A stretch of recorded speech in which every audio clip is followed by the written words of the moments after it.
வணக்கம். தமிழக சட்டமன்ற தேர்தலுடைய ஓர் ரிசல்ட் கருத்து கணிப்பு. இந்த கருத்து கணிப்பில் 3 செனாரியோ, 4 கட்சிகள் டிஎம்கே, ஏஐஏடிஎம்கே, மேலும் டிவிகே, என்டிகே, இந்த 4 கட்சிகளுடைய நிலைப்பாடுகளை பற்றி நாம் ஆராய்ச்சி செய்திருக்கிறோம். 3 செனாரியோ ஏபிசி என்று குறிப்பிட்டிருக்கிறோம்.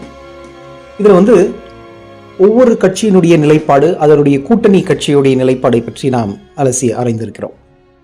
இப்போ ஒரு உதாரணமாக செனாரியோ ஏல நீங்க பார்த்தீர்களேயானால், டிஎம்கே அவர்களை சார்ந்த கூட்டணி பெரும்பான்மை அடைவதற்கு 118 மேஜிக் நம்பர் சீட் அவர்களால் ஜெயிக்க முடியுமா என்று கேட்டால் அதற்கான வாய்ப்புகள் செனாரியோ ஏ, செனாரியோ பியிலே இருக்கிறது.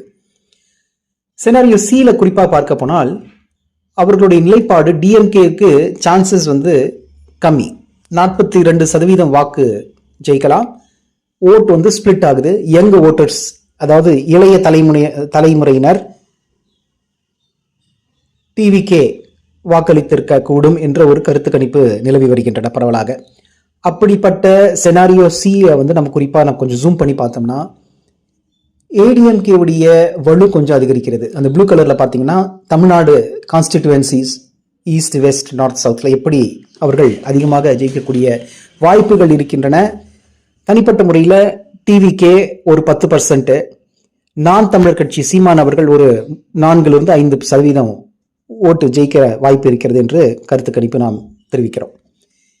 இப்போ இந்த செனாரியோ சியில கூட்டணி கட்சியான டிஎம்கே மற்றும் காங்கிரஸ், எம்டிஎம்கே, சிபிஐ, மற்ற மார்க்சிஸ்ட் கம்யூனிட்டி, இது எல்லாமே பெரும்பான்மை வலு இழக்கக்கூடும். அதான் அந்த ரெட்ல குறிப்பிட்டிருக்காங்க. 80 சீட்டு, 100 சீட்டு அதிகபட்சமாக. இந்த செனாரியோ தான் அதிகமாக பாசிபிள் என்று நாங்கள் ஒரு கருத்து கணிப்பு முன்வைக்க விரும்புகிறோம். இப்போ 42% அவர்களுக்கும் மிச்ச 40% ஏஐஏடிஎம்கே அவர்களுடைய கூட்டணியான பிஜேபி மற்றும் இடதுசாரி கட்சிகள் எல்லாம் இணைந்து ஒரு 40% அவர்கள் ஜெயிக்க முன்னிட்டால், நவ் தி கிங் மேக்கர் கிளைமேக்ஸ்ல வருவார் பாருங்க விஜய். அதே மாதிரி இந்த எலெக்ஷன் 2026 கிளைமேக்ஸ்ல கண்டிப்பா விஜயுடைய டிவிகே மற்றும் நான் தமிழர் கட்சியான சீமான் அவர்களுடைய நிலைப்பாடு மிக முக்கியமாக கருதப்படுகின்றன. அப்போ விஜய் அவர்கள் கிங் மேக்கர், அவர் விசில் அடிச்சா யாரு சிஎம் ஆக போறாங்கிற ஒரு நிலைப்பாடு வரும் என்பதுதான் என்னுடைய நம்பிக்கை. யாம் இந்த கருத்து கணிப்பை ஒரு நடு நிலையோடு சொல்லியிருக்கிறோம். இதை நீங்க கொஞ்சம் மனசுல வச்சு பாருங்க. இந்த ரிசல்ட்டுக்காக அனைவரும் காத்திருக்கிறோம். நன்றி, வணக்கம்.